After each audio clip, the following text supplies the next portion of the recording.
continuidade. Salmo 91.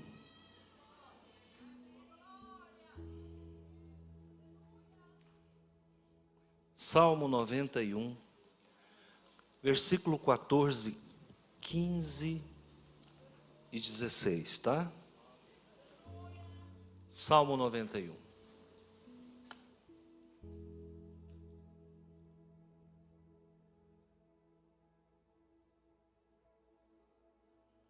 Eu vou ler na tradução oficial da igreja, Almeida Revista e Corrigida. A palavra do Senhor diz assim: pois que tão encarecidamente me amou, também o livrarei, pô-lo-ei num alto retiro, porque conhece ou conheceu o meu nome. Ele me invocará e eu lhe responderei, estarei com ele na angústia, livrá-lo-ei e o glorificarei, dar-lhe-ei abundância de dias e lhe mostrarei a minha salvação. Almeida Revista e Atualizada, porque a mim se apegou com amor, eu o livrarei, pô-lo-ei a salvo, porque conhece o meu nome. Ele me invocará e eu lhe responderei, na sua angústia estarei com ele, livrá-lo-ei e o glorificarei, saciá-lo-ei com longevidade e lhe mostrarei a minha salvação. Deixa a Bíblia como está, vamos orar.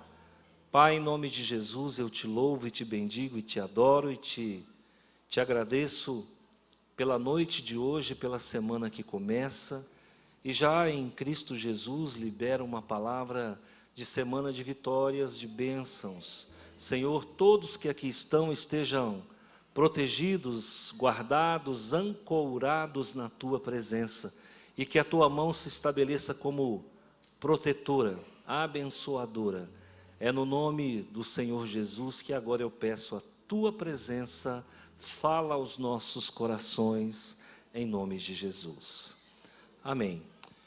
Bom, intimidade plena com Deus. Tá? Eu vou falar de Deus, esse é o nosso tema, mas o nosso título é Intimidade Plena com Deus. A primeira pergunta que vem a nós é: quem escreveu o Salmo 91? Eu quero fazer uma outra pergunta antes. Quem tem o hábito de ler o Salmo 91? Levanta a mão. Tem gente que até abre ele, né? Coloca em cima de um aparador e abre como se ele tivesse poder de espantar demônio, né? E na verdade não é assim que funciona. A palavra de Deus não é assim que funciona. A palavra de Deus não é espada de São Jorge, comigo ninguém pode, arruda, guiné. A palavra de Deus, ela deve ser internalizada, proferida com autoridade. Mas quem escreveu o Salmo 91? Será que alguém sabe?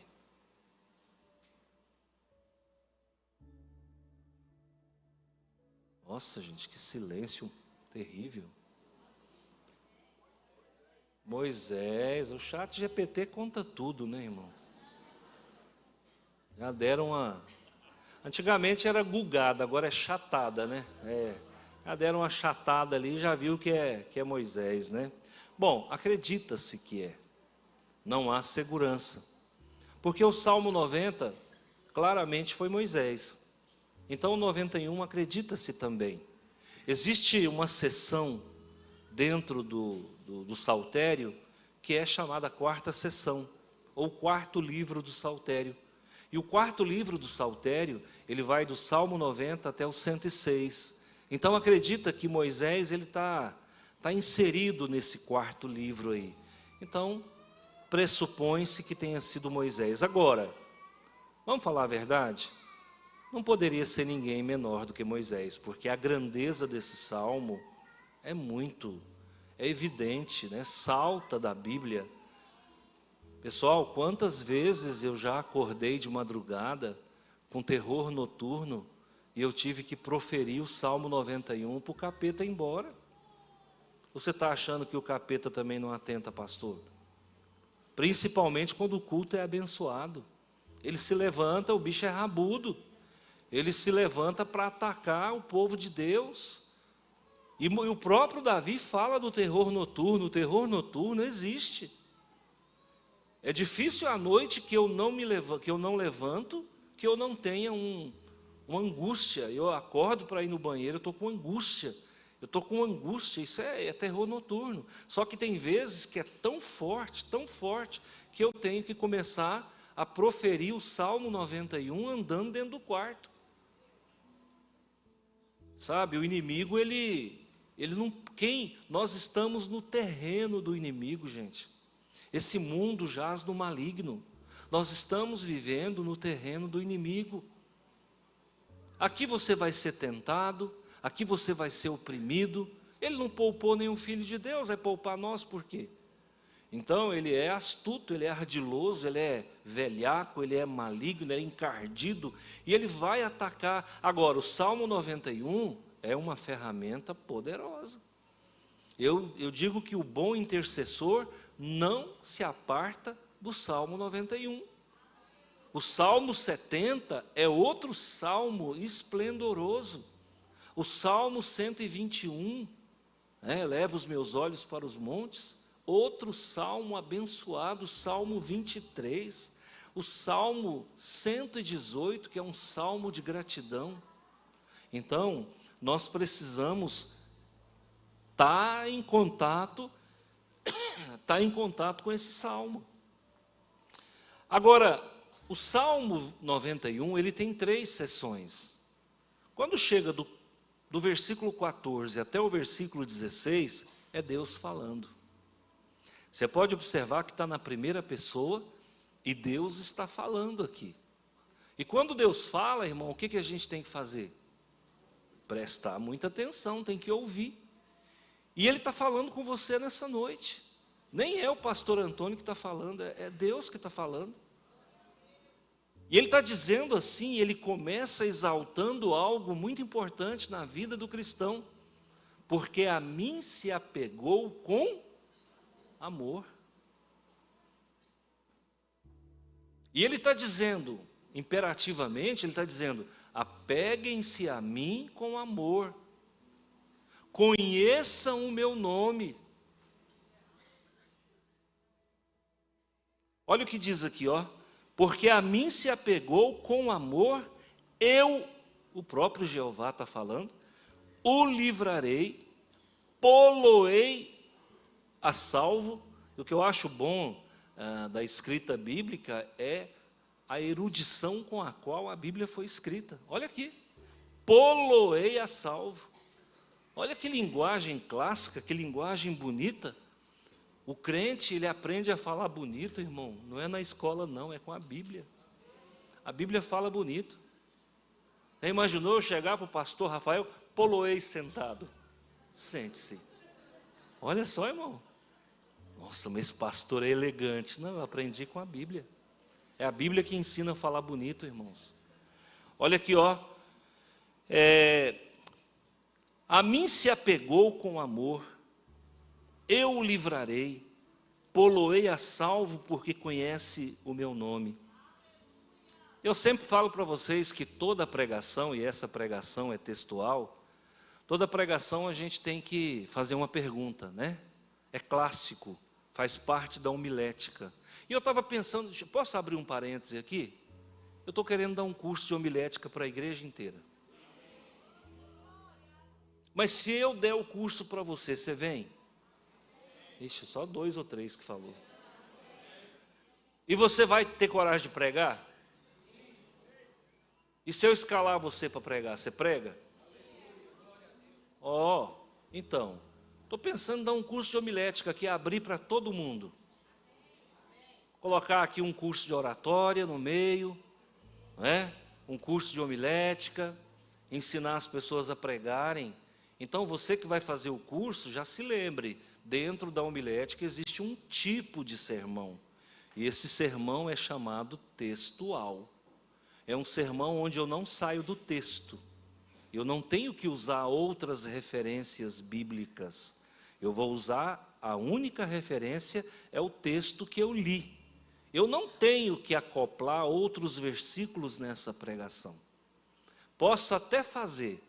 Vou cometer um deslize, não vou perder a salvação por isso, mas o ideal é que você mantenha-se fiel ao texto. Por isso é chamado sermão textual. E todo sermão tem que ter uma pergunta.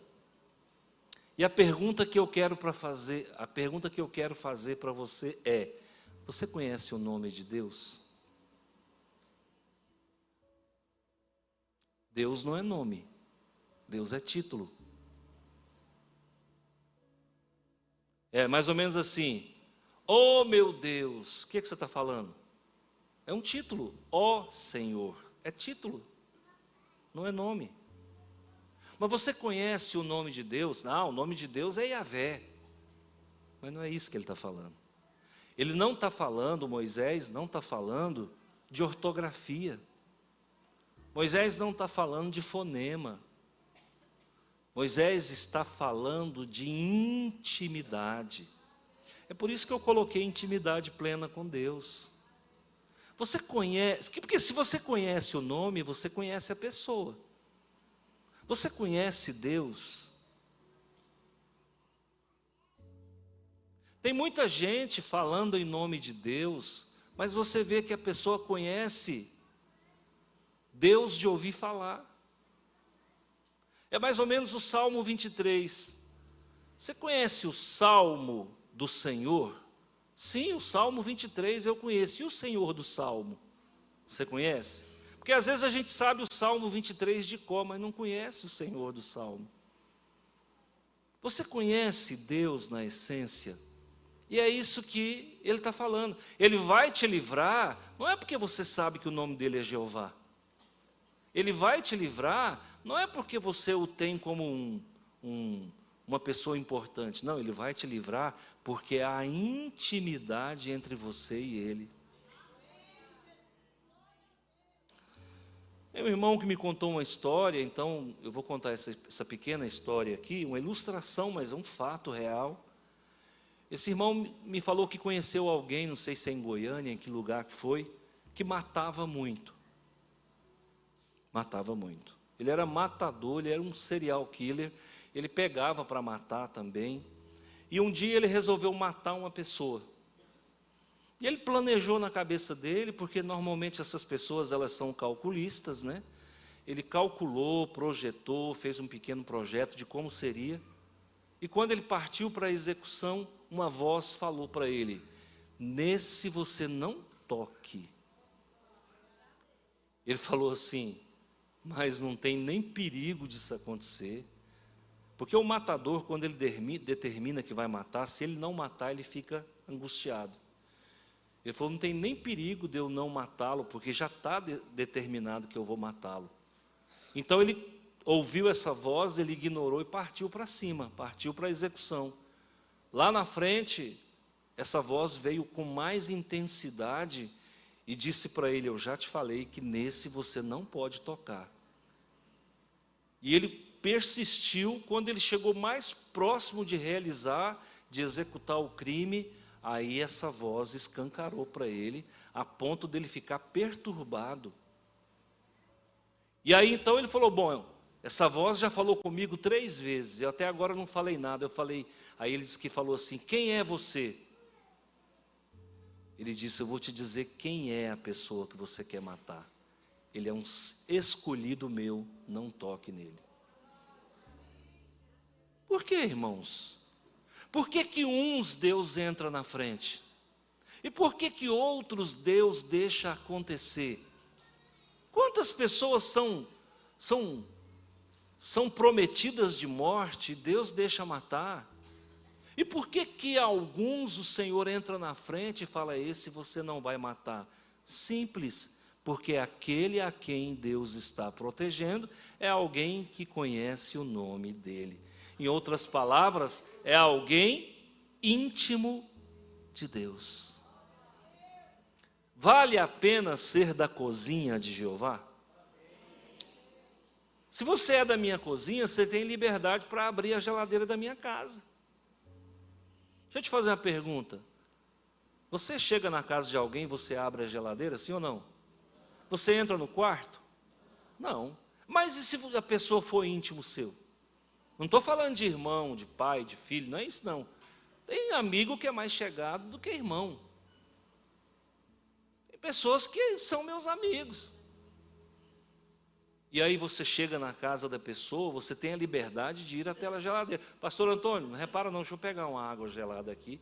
Eu não reparo, por quê? Porque aquela pessoa aquela pessoa conhece o meu nome, ela conhece a minha essência, ela sabe como eu funciono, ela me considera, ela me respeita, ela é meu amigo, minha amiga.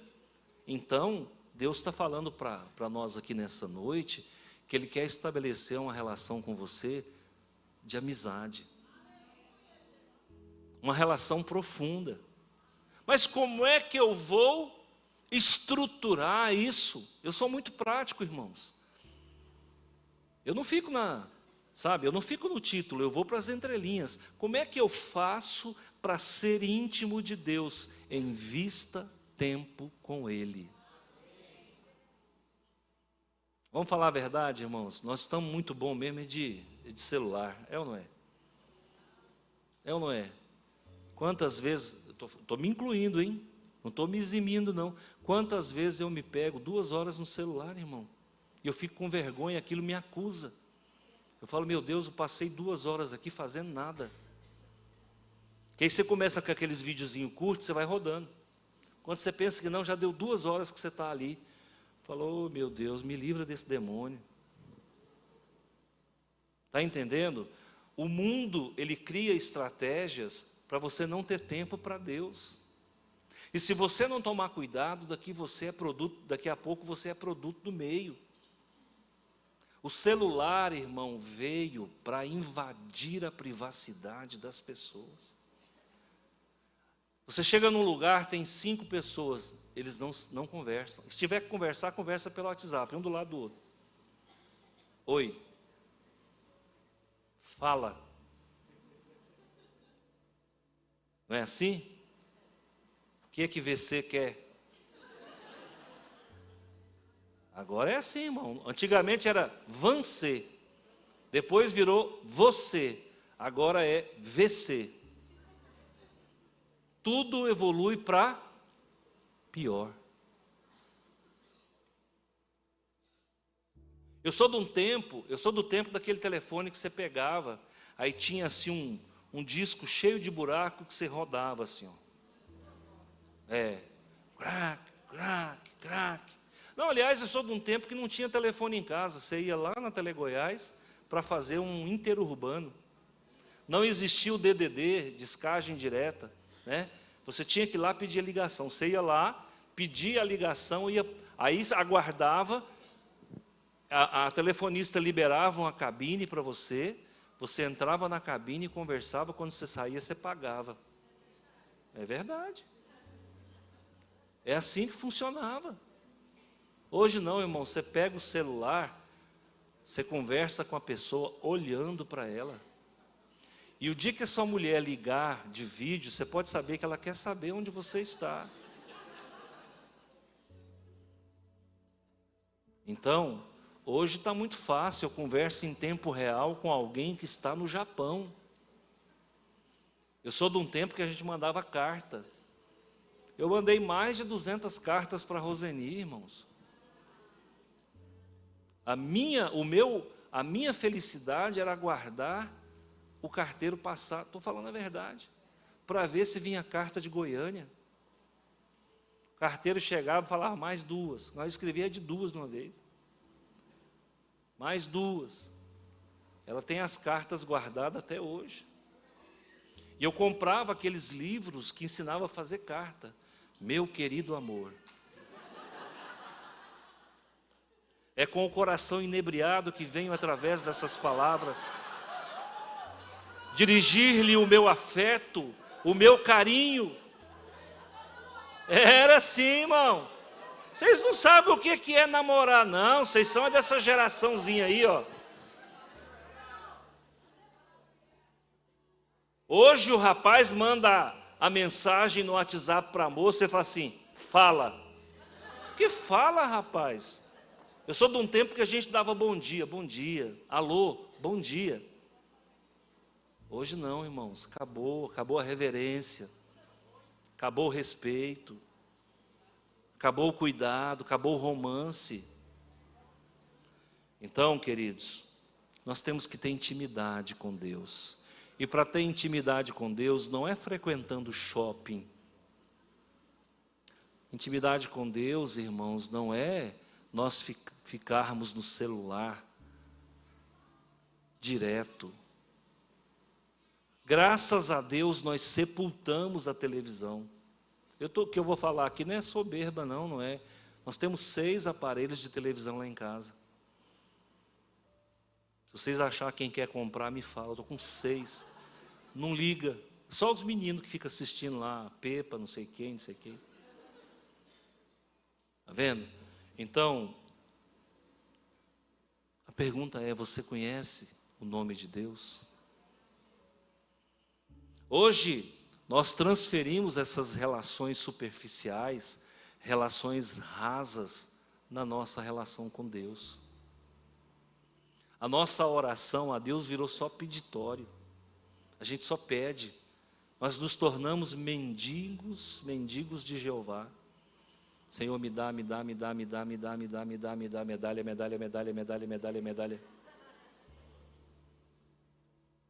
Como se Deus fosse o gênio da lâmpada com a obrigação de te entregar.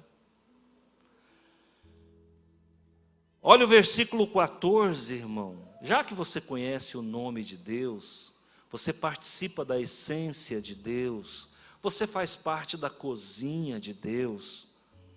Então diz assim, agora Moisés fala assim, ele me invocará. Já que você conhece o nome de Deus, pode invocar. Ele me invocará e eu lhe responderei. Sabe o que é isso aqui, irmãos? É a teologia da oração. Invocação é o quê? Oração. E o que é eu lhe responderei? É a teologia da resposta. Para toda ação há uma reação. Quem é que Deus ouve? É quem conhece o nome dele. É quem se apegou a ele com amor. Ai, gente, eu estou orando, a impressão que eu tenho, já ouviu isso? É que a minha oração não passa do teto. Eu acho que você já deve ter ouvido ou até falado isso. Gente, a impressão que eu tenho é que minha oração não passa do teto. Por quê? Porque não se apegou a Deus com amor. Por quê? Porque não conhece o nome dele ou talvez esqueceu o nome dele. Em outras palavras, você não tem mais intimidade com ele. Por que no começo da nossa fé nós somos tão fervorosos, hein? Levanta para orar de madrugada, quer falar de Jesus para todo mundo, quer ler a Bíblia. Por que depois que passa um tempo a gente fica cascudo, aquele crente cascudo? Aquele crente anestesiado. Aquele crente letárgico, mórbido. Então, queridos, nós temos que voltar ao primeiro amor. O primeiro amor é aquele que se apega com Deus, é aquele que conhece a essência de Deus. Então ele está dizendo, olha, na teologia da oração, pode orar, pode invocar, Deus vai responder sua oração. Na angústia eu estarei com ele. Quem é aqui que nunca teve angústia? Eu sou crente, tá, mas crente também tem angústia. Quem é que nunca teve aqui, irmãos, uma opressão, uma pequena depressão? Quem é que não teve vontade de largar tudo?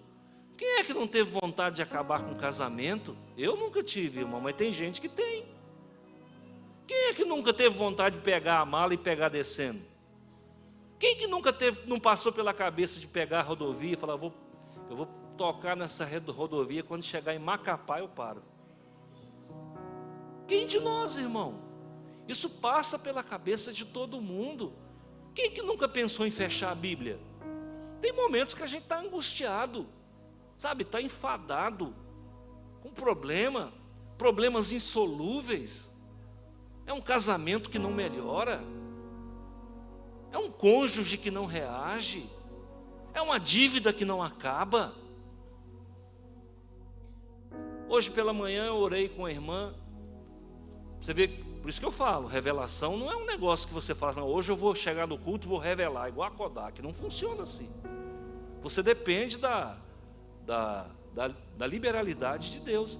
E hoje uma moça chegou aqui pela manhã, pastor, o senhor ora comigo? Eu falei, sobe aqui. Ela subiu, quando ela chegou, eu falei, você não está dormindo, né, irmã? Não estou. Falei, minha irmã, você está numa depressão profunda. Falei, minha irmã, sua vida é chorar. Deus entregou o currículo dela para mim. A sua vida é chorar. Sabe por quê? Porque eu vi um sol tampado com um pano preto. Na hora que eu fui conversar com ela, eu vi um sol tampado com um pano preto, onde você via só a borda do sol embaixo. Eu falei, minha irmã, você não está querendo nem viver mais. Você está angustiada. Você está oprimida.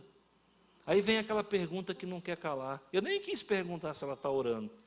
Eu perguntei, você está vindo à igreja? Ela falou, não. Eu falei, você é membro dessa igreja batizada? Sim, sou. E por que você não vem? Não, porque eu quero ficar no quarto. Meu irmão, deu vontade de ficar no quarto? Cuidado. Nós estamos vivendo a geração do quarto.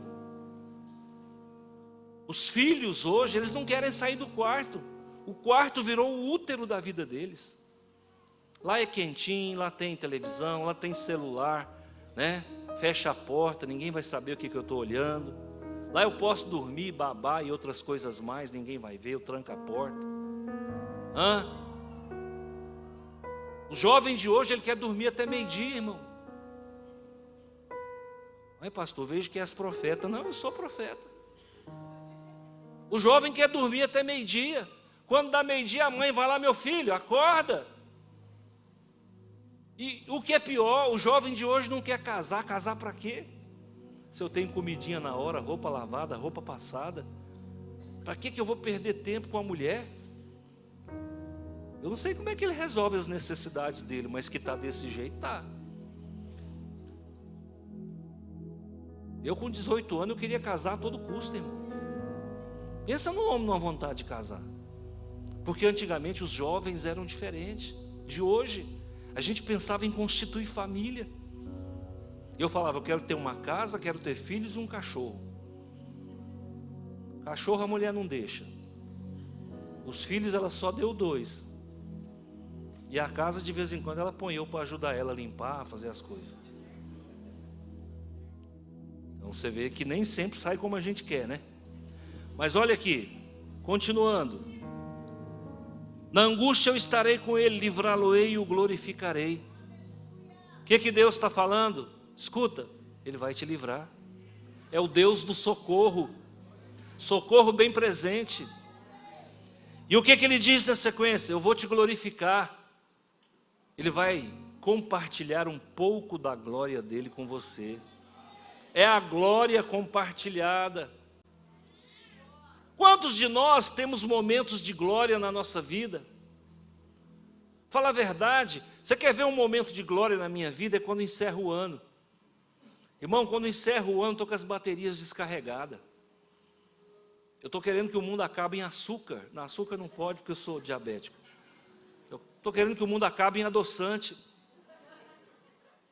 A gente está com a bateria descarregada. Nós estamos cansados. O ano foi difícil, e esse ano tem sido complicado. Quantas pessoas têm morrido esse ano? Hoje, esse ano, se Deus quiser, só isso, né?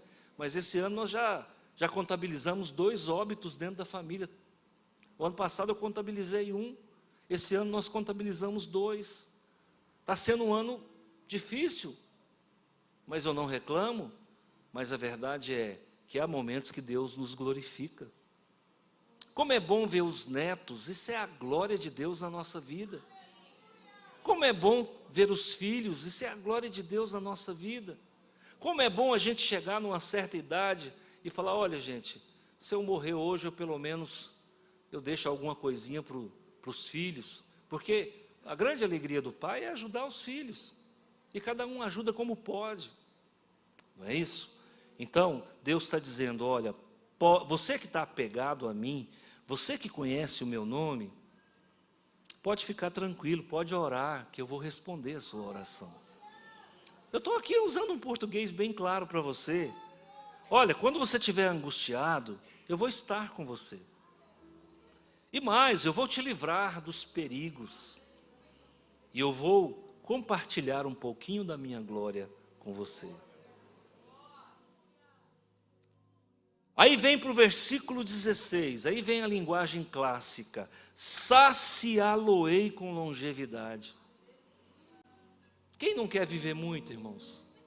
E hoje nós estamos vivendo muito. Sabe qual era a média de vida, a estatística? Você pega um teólogo como Jacob Armínio, morreu com 49 anos. Você pega Lutero, morreu com 62 anos. João Calvino morreu com 56 anos. Jesus morreu com 33. Então, gente, hoje a expectativa de vida é outra. E se você for um servo que se apega a Deus e conhece o nome dele, Deus acrescenta mais 15 anos na sua vida. É o que ele fez com Ezequias. O profeta vai lá e fala: Ezequias, pode arrumar, pagar as contas aí, porque Deus vai passar a régua e fechar a conta. Ezequias então chorou, orou, e Deus devolveu para ele mais 15 anos. Escuta, por que Deus devolveu mais 15 anos para Ezequias? Porque ele se apegou a Deus com amor. Por quê? Porque ele simplesmente conhecia o nome de Deus, a essência. E você? Eu também, pastor. Então o Salmo 103 vai falar no versículo 4 que Deus afofa a cama daqueles que são dele. Deus afofa a cama. Eu me lembro uma vez que eu fui no hospital orar por um médico muito famoso aqui na igreja, muito famoso aqui na cidade. E de vez em quando ele ia na igreja e eu tinha uma papelaria, ele passava na porta da papelaria, ele tinha como hobby comprar caneta. Aí ele chegava lá na papelaria e falava: pastor, o senhor tem novidades de caneta? Que eu sempre comprava canetas novas porque ele gostava de comprar. Ele falou: pastor, tem mais de 200 canetas. Aí ele pegou, aí ele passava. Aí quando foi um dia, ele falou assim para mim: o senhor sabe que eu sou ateu, né? Eu falei: doutor, eu já ouvi falar que o senhor realmente não crê em Deus. Ele falou: pois é, eu sou ateu. Acontece que ele adoeceu. E o filho dele era membro da nossa igreja. A mulher do filho dele falou: pastor, o senhor pode ir no hospital orar com meu sogro? Ele está muito ruim. Eu falei: vou sim. Aí fui no hospital, no evangélico, estava ele e a mulher dele, e a filha dele entrou comigo no quarto, a nora dele entrou comigo no quarto.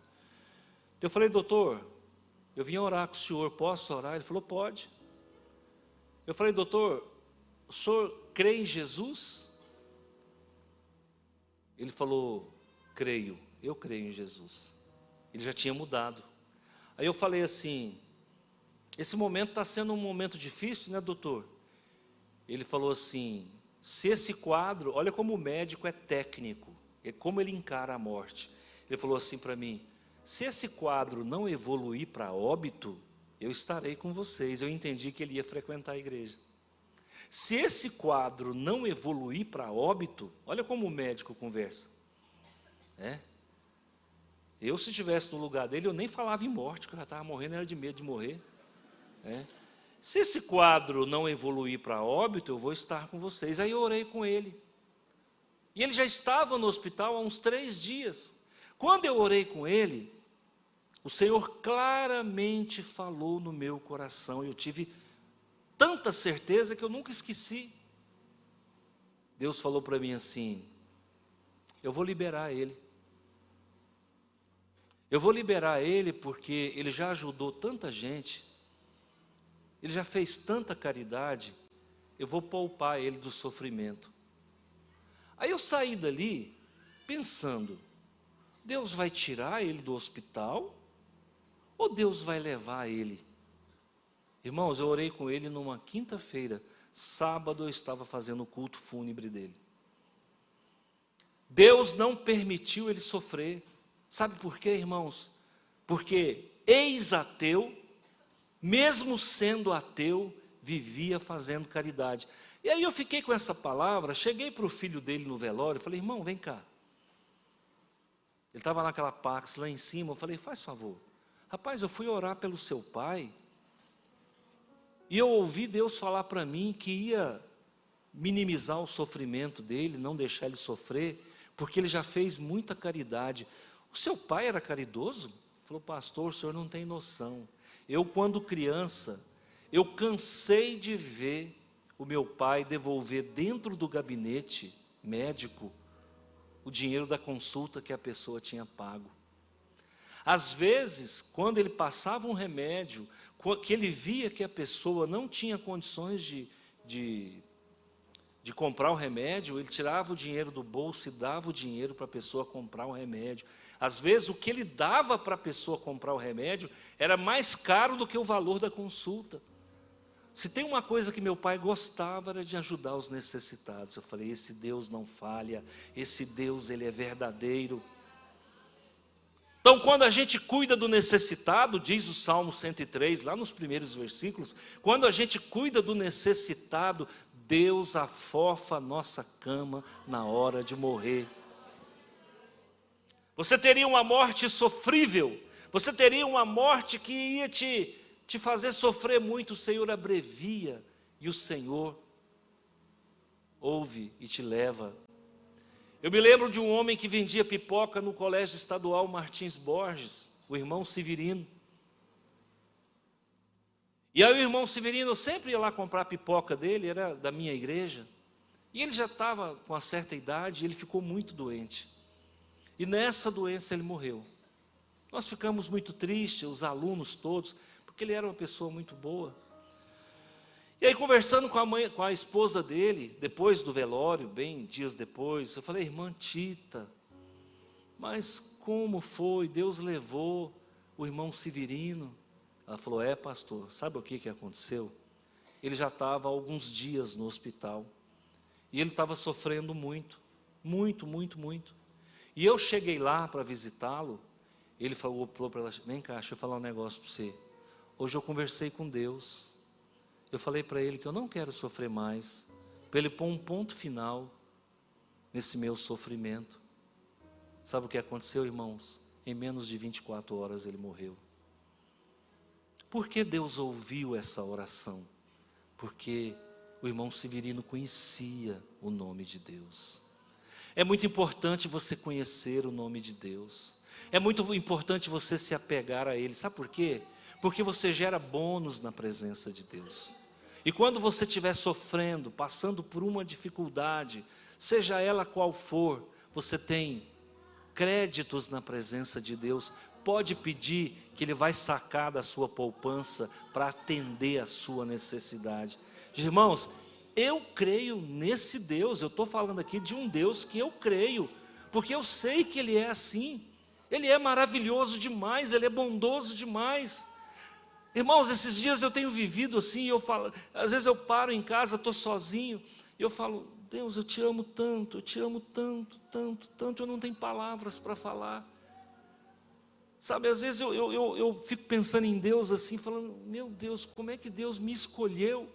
Sabe, o improvável, alguém que, sabe, poderia já estar morto, vivia uma vida torta, mas Ele olha dentro do seu coração, e Ele sabe que você o ama, e Ele sabe que você deseja Ele, e Ele sabe o que vai dentro de você, e é por isso Ele se relaciona, não é com o que você apresenta ser, Ele se relaciona com o que você é na essência, na verdade.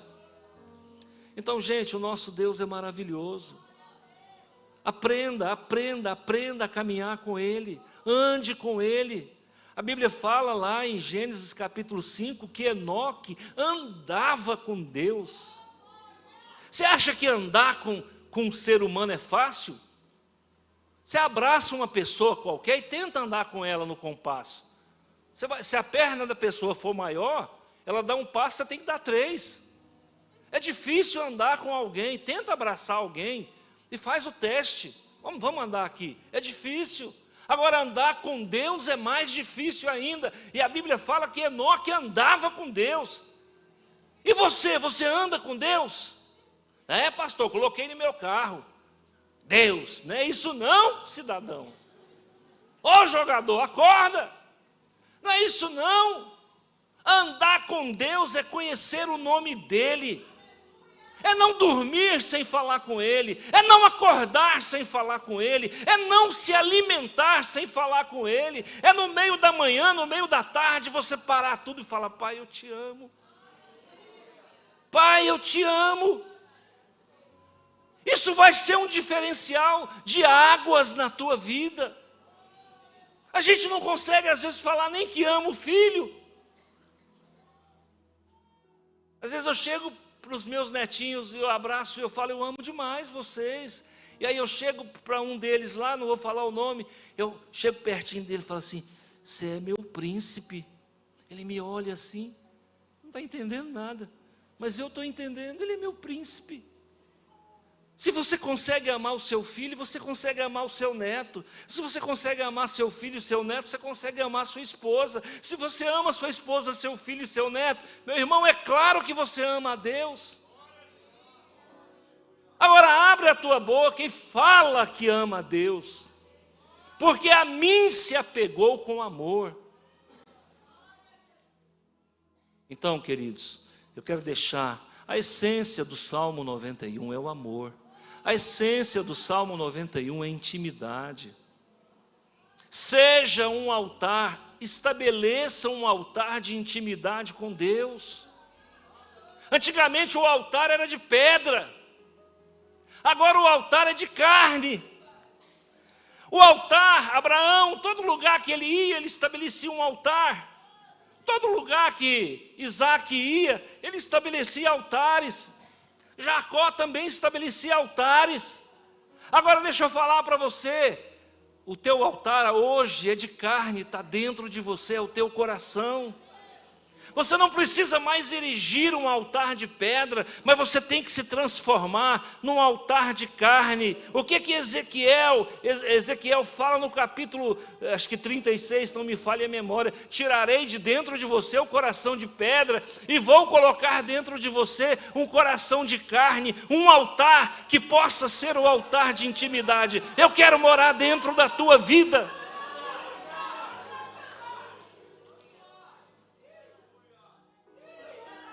É por isso que eu falo que essa igreja do amor, que é a igreja Filadélfia, filo significa amor.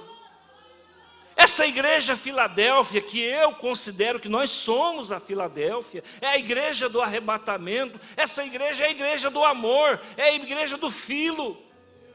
Por que Deus não vai permitir que nós passemos pela grande tribulação? Porque nós somos a igreja do filo, nós somos a igreja do amor.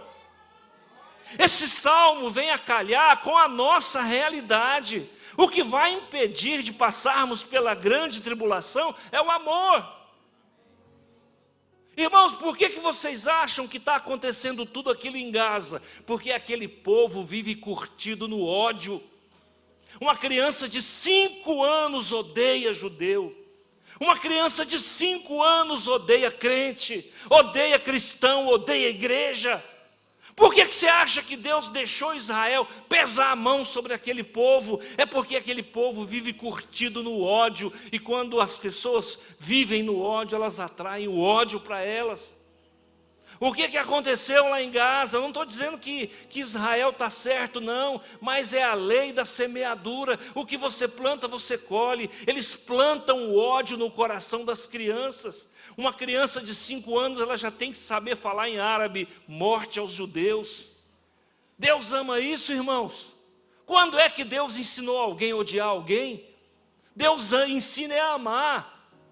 Por que essa nação lá está destruída? Porque eles vivem no viés do ódio. Então, queridos, você está achando que o que a Rússia está fazendo, ela não vai colher? Você está achando que que os Estados Unidos fez quando jogou 2 bombas no Japão, você acha que eles não vão colher o que eles fizeram? Eles vão ter que conhecer os malefícios da bomba atômica. Escreve o que eu estou falando, porque eles mataram num dia só 70 mil pessoas. A bomba que primeiramente foi detonada em Hiroshima, matou na explosão, na deflagração da bomba, 70 mil pessoas morreram. Fora que a outra que jogou em Nagasaki. Você pensa o quê, irmãos? Você acha que não vai explodir bomba nos Estados Unidos? Vai, porque eles plantaram a destruição. Mas até hoje não aconteceu. Fica tranquilo, que agora nessa virada, agora da volta de Jesus, tudo aquilo que está para acontecer, vai acontecer. Você acha mesmo que o que esse Putin está fazendo aí vai ficar de graça? Não vai ficar de graça, não. Então, queridos, eu quero colocar para você, se apegue a Deus com amor. Se apegue a Deus com amor, viva no amor, não deseje mal para ninguém. Busque a Deus e diga que o ama, pelo menos uma vez por mês ou uma vez por semana. Quiçá uma vez por dia. E o Senhor vai honrar você, vai honrar a tua casa. Ame a tua igreja. Ame a tua igreja. Olha, irmãos, a maior felicidade da minha vida é vir para cá. Eu já perdi a conta das vezes que eu dormi aqui sozinho. Minha mulher fala: para onde você vai? Eu vou para a igreja. Passo a noite aqui sozinho, andando pelos corredores igual um fantasma. Por quê? Porque eu amo estar na presença de Deus, e eu sei que Deus habita nesse lugar. Então deixa Deus operar sobre a sua vida. Para de viver uma vida rasa. Para de viver com um pé no mundo e um pé na igreja. Para de fazer coisa errada achando que Deus não está vendo. Cuida do teu cônjuge, cuida dos teus filhos, cuida dos teus netos, pague as tuas contas. É hora de fechamento de ciclo. Nós estamos caminhando para o fechamento. O acordo de paz está aí. Ah, pastor, mas diz que é um falso acordo de paz. É claro que é, estão trocando tiro de novo. O acordo do Trump é falso. Prova é que eles continuam matando, é falso. É a falsa paz. E essa falsa paz vai dar origem à grande tribulação daqui 3 anos e meio, ao que tudo indica. Pastor, mas a igreja não foi arrebatada ainda. Pode ser essa noite. Porque a Bíblia fala que Jesus vai vir como ladrão da noite. Já deu o endereço, é de noite. Então Jesus vai vir primeiro, irmãos, na noite. Como um relâmpago que sai do Oriente e corta o Ocidente. Num piscar de olhos, ele vai atravessar todo o planeta. São 12.000 quilômetros de extensão. Irmãos, a circunferência do planeta é 12.000 quilômetros, tem 6.000 quilômetros de raio. Num piscar de olhos, ele atravessa do Ocidente, do Oriente ao Ocidente. E o acordo de paz está se configurando. Se a igreja for arrebatada antes da tribulação, prepara, porque pode ser essa noite, viu? Talvez seja a última vez que você me vê pregar. Então, organiza a sua vida, coloca tudo em ordem, não deixa nada pendente. Inclusive, já vou avisando, pode ficar com o meu carro, pode ficar com a minha casa, e o carnê também pode assumir, viu? Vou precisar de nada disso. Se você não for subir, pode ficar com o que eu tenho. Agora, se você for subir junto comigo, nós não vamos precisar de mais nada. Estamos abençoados, protegidos e guardados. Amém? Amém? Vamos orar. Senhor, meu Deus e meu Pai, é no nome de Jesus que agora nós nos colocamos diante do Teu altar. Palavra entregue na forma como o Senhor previu. Pai, meu Deus, palavra que corta, palavra que separa, palavra que edifica, que transforma, em nome do Senhor Jesus.